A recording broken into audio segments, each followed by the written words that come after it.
Here's what you can look forward to on this episode of The Nice Guys on Business. So there's different mindsets out there. Some people want to talk about getting out of debt and basically get you to zero. Other people want to get you past zero to, prosperity and wealth. The difference between the two is not a whole lot.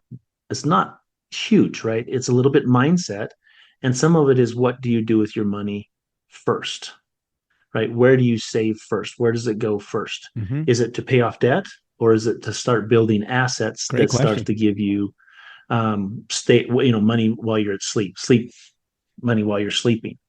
And that then becomes the discussion. Okay, where is the ultimate place to be storing, liquid money, or if you will, liquidity, money that you can get to easily? Right. The ultimate place is what I use, and that's whole life insurance. Life moves pretty fast. You don't stop and look around once in a while, you could miss the nice guys on business. I'll have what the nice guys on business are having. Go from where you are now to where you could be. Get expert tips to grow your business, to be more productive and more efficient, whether you're trying to build influence, grow your community, or make it rain. Best-selling author of Nice Guys Finish First, Doug Sandler, can lead the way. The Nice Guys on Business is produced by Turnkey Podcast Productions. Now, here's your host, Doug Sandler. All right, nice guy community. If you're like me, the idea of owning your own banking system sounds maybe a little foreign, or does it? For 18 years, Jason Henderson has been helping families set up, manage, and benefit from owning a private banking system of their very own. I think it's actually more than 18 years, come to think of it now. He's an author, he's a podcast host, and he's an advisor. Jason believes that family is the number one wealth building tool everyone is overlooking. Well, you had me at wealth. Jason, welcome to the Nice Guys on Business podcast. Hey, thanks, Doug. I'm honored to be on your podcast. Hey, happy to have you here. So I want to dive in just so I can get this answered right out the bat, and then we'll have a more of a personal, free flowing conversation. But private banking system, what does that even mean? Maybe my community might not even understand, as I don't, what that even means. Well, everybody's used a bank, whether to save money or to borrow money from. And they're found in every city center of every city, usually on the corner. It's one of the nicest buildings in town. We use those banks all the time, yet we don't understand the business of banking. And think for a minute, what were the possibilities of you owning that business on that corner? Slim. Right? What would life be different? What would life be like? And how would I need to operate differently? Huh. There's a few different ways to get into the banking business. One like the one you find on the corner. One is a lot faster and easier to get into that business. And really, when it boils down to, Doug, some of it is just simply mindset.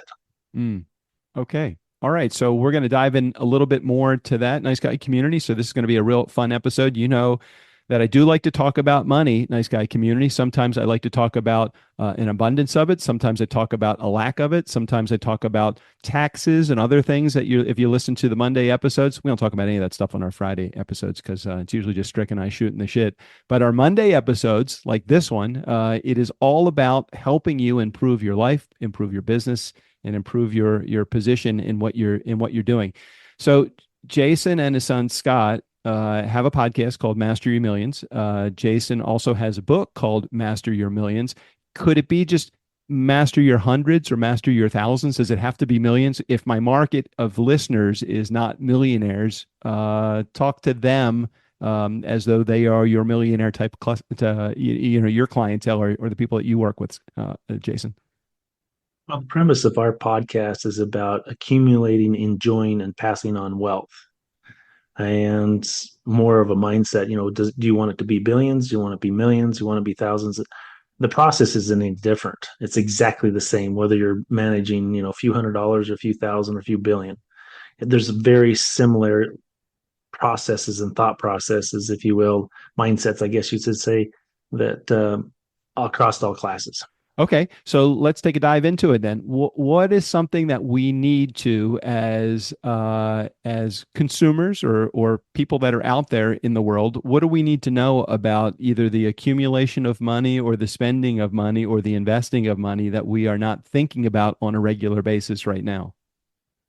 Well, first of all, I'd say that you need to realize that one of the most, if not the most important business in the world is the banking business. Without a bank or out the banking system, all other businesses would come to a screeching halt. You walk into a Starbucks and you want a double malt, whatever you get, right? You Yeah. usually give them a piece of plastic, they swipe it or tap it or whatever, and off you go. Well, how does money and value change hands there? There's nothing really changed hand. It's all done through the banking system, and they take their cut.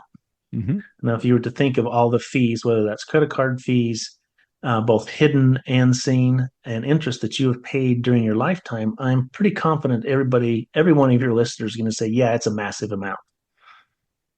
And when you understand okay, this is the most important business, well, I should understand that business. How does it operate? How does it work? And how can I get a piece of that? So translate that into everyday language for somebody that is they're operating a business, even if the business is their family. They're operating a budget. They have a certain amount of income that's coming in and a certain amount of expenses that are going out. Translate what you just said about we need to understand that. What do we need to understand so that people can get a better hold of the wealth that they're accumulating and the investments that they're making? It's kind of like a leaky bucket. If you have a leaky bucket and you keep putting water in there and the water keeps leaking out, you'll never get it completely full. That's kind of the way our budgets are as a family and businesses. It's always, we got to get the new dollar, the new dollar, new dollar, things leaving us. Well, in the event we could identify and then rectify where money's leaving our system Mm-hmm. unknowingly and unnecessarily, we can get to wealth a lot faster. Right. So, I mean, you see it on TV just recently. You've seen it several times. And I don't even know the name of the app. There's an app out there that, hey, you put this app on your phone and it clicks up and says, yeah, you got 5 subscriptions to Right, right. blank. Right. It's like, what do I need 5 of those for? I should shut that down and only have one.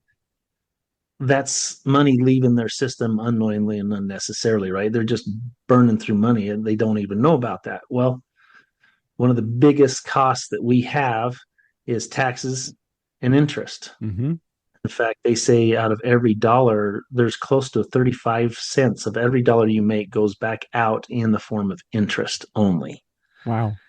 Well, and if we can simply reduce that a little bit, well, we can improve your lifestyle probably more than getting a 2% or a 5% raise every year. Can we save our way to wealth, or by reducing our expenses, can we make our way to wealth, or do we need to improve the top line, the money that's coming in the door, or is it a combination of those two things, or is it something else? I'd say it's a combination of those two things, and financial education is where it helps you do that. When you're in a W-2 job, there's a little bit of limit on the upside. So you need to have a side hustle. You need to have some structure to that side hustle so you can avoid more taxation. I mean, W-2 money is the highest taxed of all the money you can get, right? Mm-hmm. So if you can understand how to get money differently in a different form, pay less taxes, keep more of what you make. But back to your question, you said, can you save your way to wealth? I don't know that you could save your way all the way to wealth. However, you're not going to get to wealth without the discipline of savings. I mean, it is amazing. I think about the things that on a regular basis that we have subscriptions, whether it's your gym subscription or your Netflix subscription or any number of different monthly bills that we have. If you make $1,000 a month, you look at those $700 a month, and you're already only starting with, I have only $300 left over that I can do something with. And it gets to be a little bit disconcerting. The guy that says, how am I supposed to save any money when I'm behind every month? I got more month than money.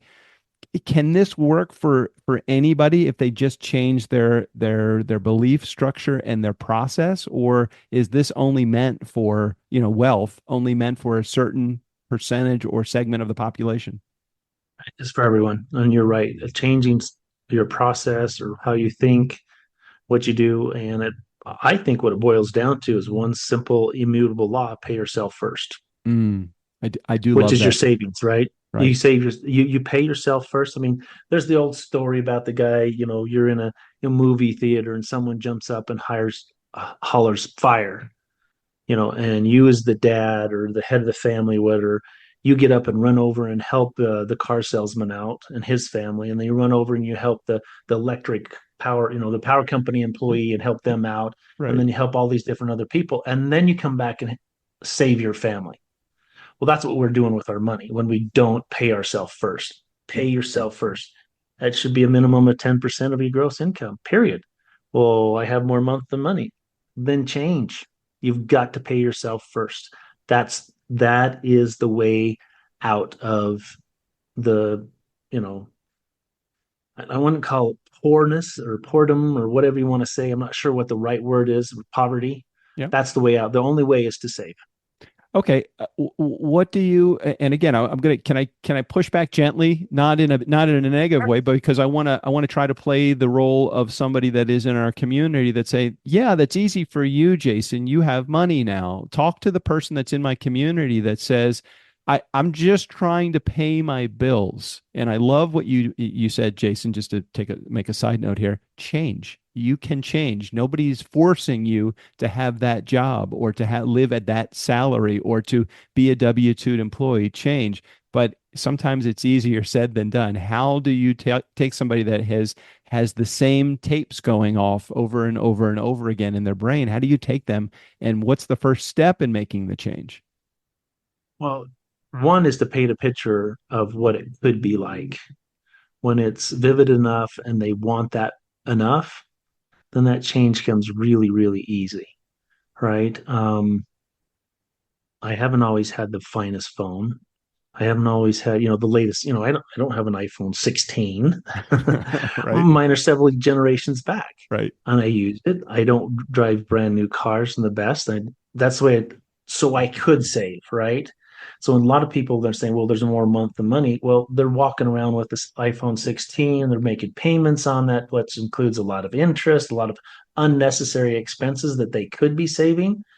That's where we really get into it and start recognizing, well, wait a second, if you were to do this, then we reduce your interest payments Right. and you save those interest payments, Yep. right? Simply by saying, well, some of them has to do with just simply, okay, we're going to work on getting a better credit score. If you have a better credit score and all of a sudden your interest rate on your car drops 1% or 2%, well, now it's 20, 30, 40, $50 a month. There's your savings. And we Amen. haven't changed anything in your lifestyle. I love it. And I think about the practical application of some of the stuff that you are saying. I have a 2011 Highlander sitting in my driveway that's been paid off since 2015 because I took a 4-year payment at Toyota's 0% interest. I may have paid a little bit more for the car, but I felt good because it was 0% interest. Mindset is everything.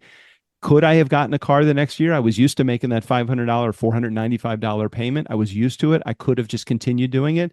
But I said, no, I'm going to hold on to this car every month that I don't pay $495 to Toyota Motor Credit Corporation or whatever. That's $495 more that I have in my top line for other things that I want to buy. Or, hey, here's a good thing. Save it, put it in the bank. I have not, now that I've not had that payment since 2015 or 16, whatever it was.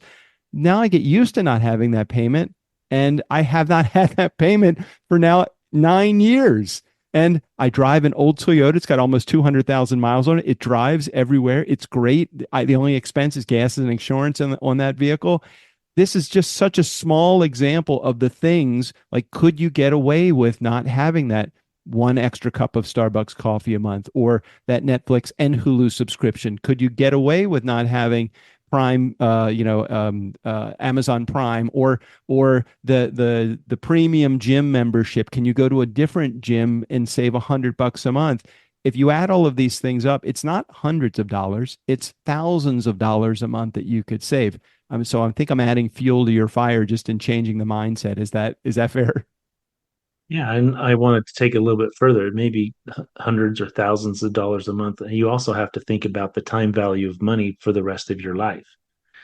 Every dollar that you spend that goes someplace else is a dollar that you don't have in your wealth cycle growing, right? A dollar today could be worth $50 in 20 years. So did you spend a dollar or did you spend $50? Very Right? good. When you spend that dollar, unnecessarily, you're also spending when that dollar can do for you. There's a great book out there called The Richest Man in Babylon, and I recommend it to all my clients. You should read that, right? And it talks a little bit about that. You don't spend your money, you accumulate it and make your money grow money. Because the reality is, in order to get to be wealthy, you need to be in control of your money, control of your time, control of your mind, and you need to be in a position where you can make money while you're sleeping. I always tell people sometimes you hit me with the wrong end of the problem you're dealing with. Now that you've got all of these issues, you're trying to get out of the issues. And what I'm saying is oftentimes if you just change your mindset now, I won't deal with the problem of, well, am I spending too much money at Starbucks? The obvious answer is yes, you're spending too much money on all of these other expenses that you could probably be more in control of and have use of that money, whether it's to invest it in real estate or to put it in the bank or have right now a high yield savings account, you could get 5% interest. Does that make any sense? I don't know. Would it make more sense to have it in another vehicle? So can we talk for a second about vehicles that you use to help people accumulate or to gather wealth? So there's different mindsets out there. Some people want to talk about getting out of debt and basically get you to zero. Other people want to get you past zero to, prosperity and wealth. The difference between the two is not a whole lot.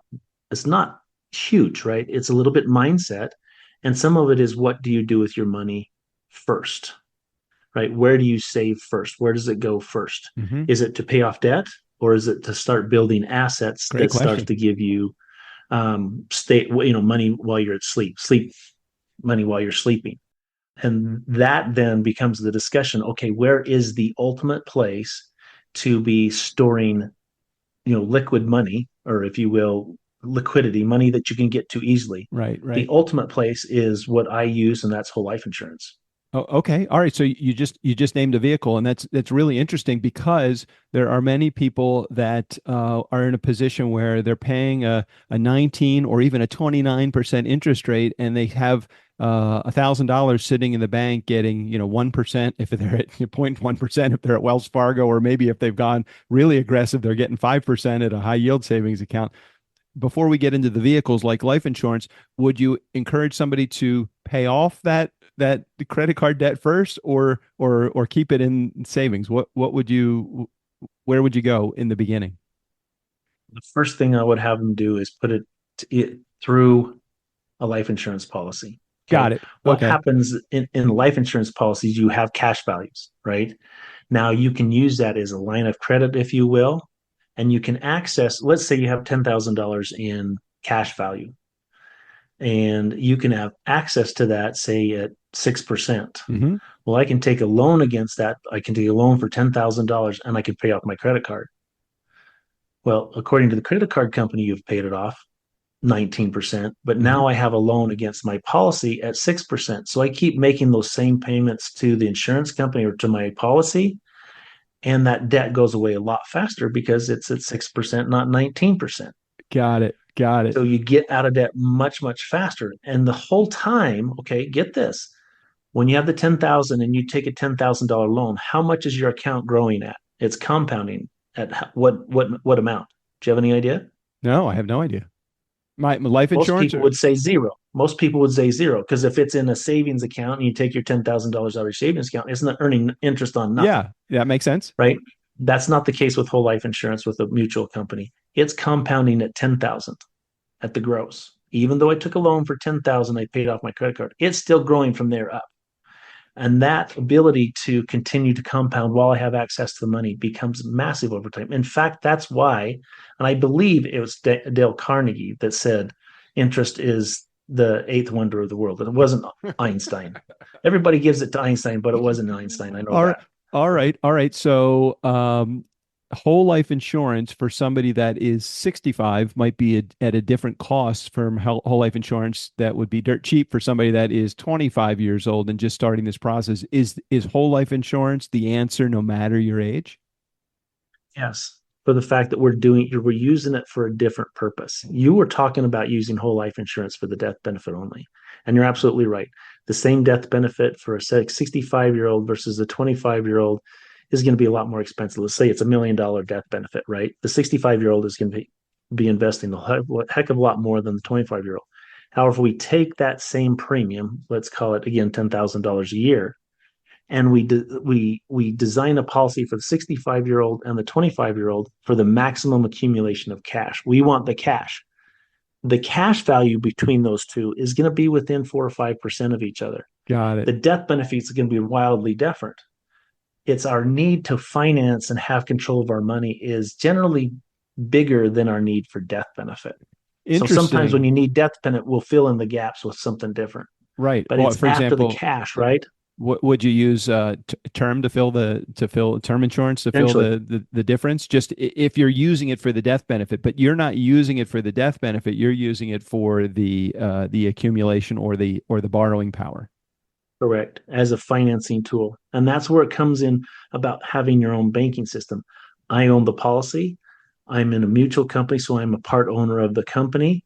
And it has the contract. When you read the contract, it has all the characteristics that you find in that bank on the city center on the corner. Interesting. Okay. Is there anything that I'm missing or any gotcha or anything like that when it comes to like, what's the downside to doing it? Is there a downside in your opinion? Yeah, there is. If you're not committed to the process, you can get hurt. I mean, some people want jump in and say, oh, they'll try it for a year or two and say, oh, this doesn't work and bail out. They're going to lose money.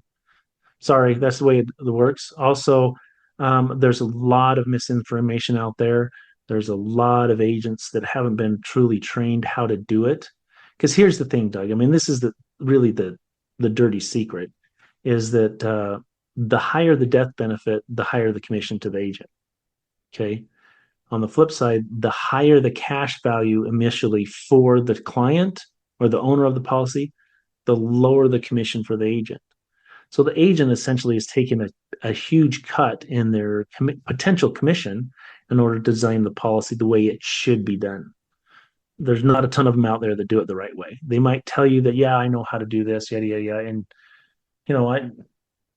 come work with me or go and find someone else. I don't care. You need to be in control of your money, but also be willing to get a second opinion. Go find someone else. All right. So you're using whole life insurance as the vehicle itself, but then you're using the borrowing power that the whole life insurance will be able to provide. What do you do with the money that you're going to borrow in your whole life insurance? Because I'm assuming your accumulation of wealth is not in your borrowing power. It's in your ability to invest it properly.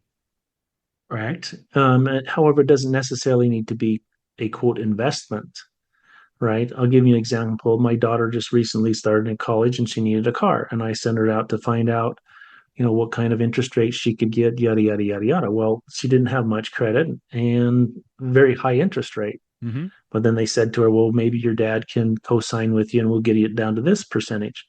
And then I had set her down, had a discussion with her and say, okay, at that interest rate that you're getting, this is how much based upon she'd gotten a part-time job. This is what we believe you could do as a car payment. Go find what you can find, right? And she was not very excited about the kinds of cars that she could quote afford, right?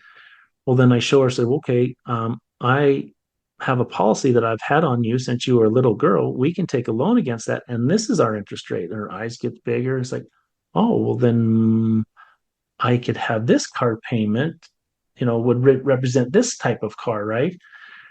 And so, okay, so now what's happening is the insurance company, is charging me some interest. However, I'm being nice to her and charging her not as high as she could get, but a little bit more than insurance companies is charging. That interest is coming back to her policy, and eventually she's going to get it, right? So it's building her wealth. Her car payment is building her wealth, is building her retirement, is building an inheritance for her children that haven't even been born yet. This sounds like it's legacy lending. I don't know if that's even a term, but it sounds like you're providing the loan, the financing for a car that she is buying using a policy that you got to protect your life in the event, or to protect her financially in the event that you're no longer here. I look at it and think, man, that is like legacy lending to the nth degree. What a great thing. Is that, do you see it the same way, or did I just misinterpret truly this? is. I mean, when I just a real quick background. I have a Yeah. PhD in chemistry, and then I did my postdoc at Caltech, right? And I had a professor who said, "Well, if you're so smart, why aren't you rich?" And that, I mean, I think it was somewhat tongue in cheek, yet it bugged me. And when I started looking into this, wait a second, I left my undergrad, I went to graduate school, and in 4 years, I became a world expert in a very small, minute part of chemistry, right? I Right. was Right. the world expert. There's no argument there. And I thought it was kind of great. No, da, da, da. Well, I know how to learn. Well, I'm going to figure this out. And as I was going through it, it's like, you know what? The American dream's kind of dead because I'm not going to be able to do for my kids what my dad did for me. Hmm. There's just no way, given the prices of things. I was living in my first job out of school was in San Francisco Bay Area, and prices were, Right. I still felt like I was living paycheck per paycheck. But then I understood this concept, and all of a sudden my world changed. Is wait a second, I can do for my kids and my grandkids and my great grandkids amazing things simply by understanding these concepts and putting them in place. And then those that have discipline, they're going to be fine. Okay, let's take this to another direction for just a second. Let's replace your daughter with someone that is interested in borrowing $50,000 from you to start a business, or they want to buy their own car or whatever, and they can only get 8 or 9% interest rate. You can get interest, you can get money for less than that, and charge them less than what they would have gotten charged if they're out there in the world looking for a loan. Is this something that you can do with somebody other than a family member? Absolutely. Okay. How does I mean, what? Think about it, Doug. What would prevent me? I have money. You want the money, and you want access to that money. So, under the right circumstance, I will loan that to you. Right? It's got to be paperwork. There's got to be collateral. I'm going to go through the same process that any other financing company is going to go through to make sure that my money isn't at risk. hmm, But there's no laws that I know of whatsoever that would prevent me from loaning you money. is there this is fascinating. I've never really completely grasped this understanding of borrowing against your life insurance policies. I go back to 1991 and then 2006 when I bought two $200,000 policies, and all of the cash that is accumulated on those two policies over the last 18 years on one and 23 years on the other. And the idea of borrowing against it just never never entered my head. Is it just a poor education on understanding how the policy could actually benefit me? Some of it is education, and it's also an education that's lost or has been lost. I mean, let's go back several decades. Okay, there's this dude called Walt Disney, and he has this idea for this theme park, right? And he's going out and he's pitching it to all these different people. And we should do this. Da da da da. Hmm. No one was a first mover. When the first mover is the first one to step up and say, "I believe I'll put this much money in," Right. and the park went nowhere until there was a first mover. Do you know what the first mover was? It was Walt Disney with his own money taking a Mm. loan against his policy. There Wow. would be no Disneyland without a loan against an insurance policy. J.C. Penney did some similar things. Mrs. Fields cookies. I mean, I could. There's the list is very long and very distinguished of people that have been doing that. The fact that it hasn't entered your mind is a tragedy and something It's- that the education system has. It should be blamed, right? is We there should know this. is there any downside to the agent that sold me the policy to sharing that information with me? They don't like, nobody takes away their commission, do they? Or is it's not, it's just, it sounds like it is just a matter of educating enough people that have whole life insurance. I mean, is that fair, or is it a specific type of whole life insurance that this will only work for? Well, like I said earlier, I have and let me just in theoretical terms. Yeah, Let's say you decide you want to do 10,000 a year in premium or whatever death benefit got that it. is. I Yeah. can design the policy to where I would have, you know, $9,900 as my commission, or I can take a commission of $990. Hmm. It's all in how I design it, how I set it up for you. When I do take the $990 commission, you're going to have almost $9,000 in cash value immediately. When I take the $9,900 commission, you have no cash value immediately. You getting what I'm saying? It's Yes. all on how much commission I'm taking. And so most of the time, and in the quote unquote life insurance industry, it's all about death benefit. We talk about death benefit because there's the commission, and that's good for agents. It is. Agents have families. Agents have kids. They need to get more diapers and new shoes and everything. And so part of it is simply that, not knowing that the policy needs to be set up at the beginning. Now, having said that, a policy that's designed for death, that's 30 years old like yours, it should be phenomenal.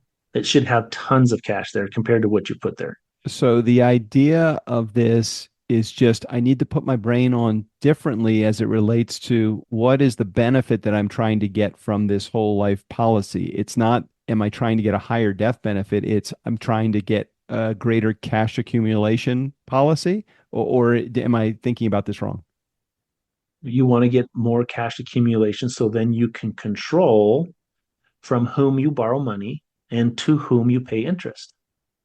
Okay. Correct? So, Right? Because every time you buy something, you're going to finance that purchase. I don't care if it's a piece of gum or a new home.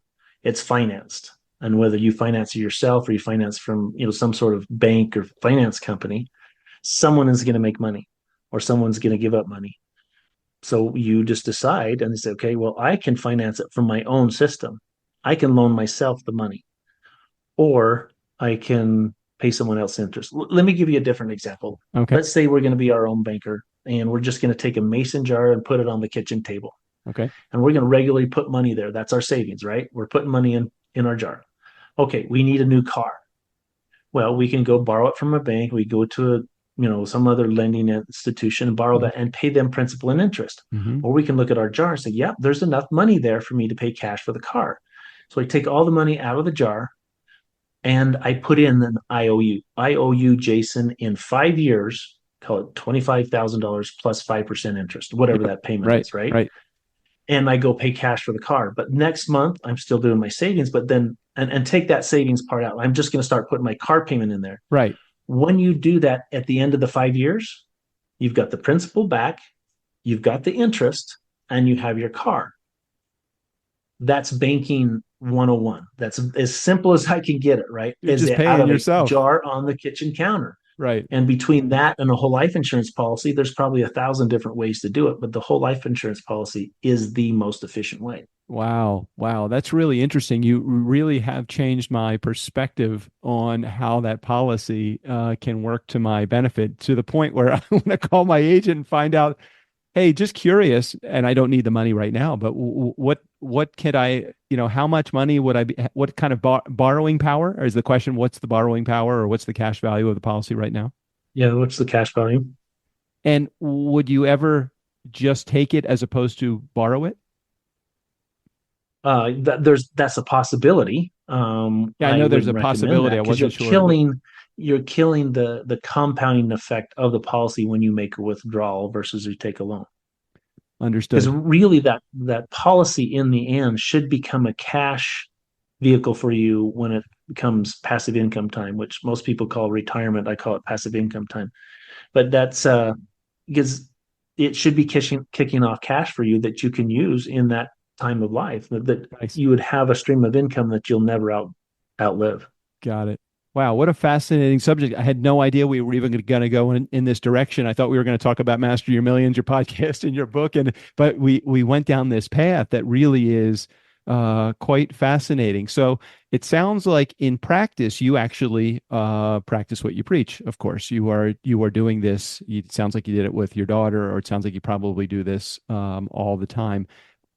Do you have clients that you advise and they buy these policies from you? Is that what you make a living doing? I'm not 100% sure how you do that. Yes, that's not 100% of what I do, but yes. Great. Yes, I coach clients and teach them how to do it. I mean, let me give you a real quick example. This last weekend, I spent with two of my clients. And if we went back several years, this guy was working 80, 90 hours a week. He's in his own, he has his own business. And I sat them both down. I said, okay, what do you want to have happen? And she's burst into tears and she says, I just want him to be home with the boys more. We've got 5 sons and he's hardly ever around. Mm-hmm. Okay. This last weekend, well, anyway, I looked at him. I says, that stops right now. You got to start finding something to do with the kids, right? This last weekend, I was invited. We went to this unbelievable cabin up in the mountains. And him and the 5 boys, they all have their motorcycles, they have snow bikes, and they go there and they just call it the it's the memory maker. That's what the cabin's called, is the memory maker. And they go there and they're together as a family. And when I was there, you know, 4 of the 5 boys were there and they had a bunch of friends. It's big enough that they could have all their friends over. And it was amazing. And it was humbling to sit there and see where he came from to where he is now. And some of it is simply being able to say, okay, what do I do first with my money? Mm. So someone is sitting in front of you and they are looking for your advice and your wisdom, and your vehicles, the things that you use, and they have the whole host of other options, and they've probably met at that point with other advisors and people that are supposed to share their expertise. Somebody's saying put it in a Roth, and somebody's saying put it in an IRA, and somebody's saying put it into your HSA and make sure you have your health covered, and someone's saying, hey, you're at an age where you should be putting it into long-term care insurance. And then you say, hey, well, there's this other option that you have in whole life insurance. How do you know what is the proper direction to send them in? My way. Okay. Well, I mean, how do I know I have done the research, and I'm serious. This is what I do with my own money. right. And you can see behind me here is my book, Master Your Millions. You can go buy that book and read about it, and also look around. Okay. Um, I have a really good friend who is a certified financial planner for a long time, and they advised a lot of very Yeah. wealthy people. Right. And what they recognized over time is every one of them had 2 things. Other than that, one may be a doctor, one may be a whatever else. They Mm-hmm. may Mm-hmm. have money here, money there, but they had 2 things. One, they had whole life insurance, and one, they were in real estate. And then from there was no similarities from people to people. It's just, well, what is this whole life insurance? Why do people have that?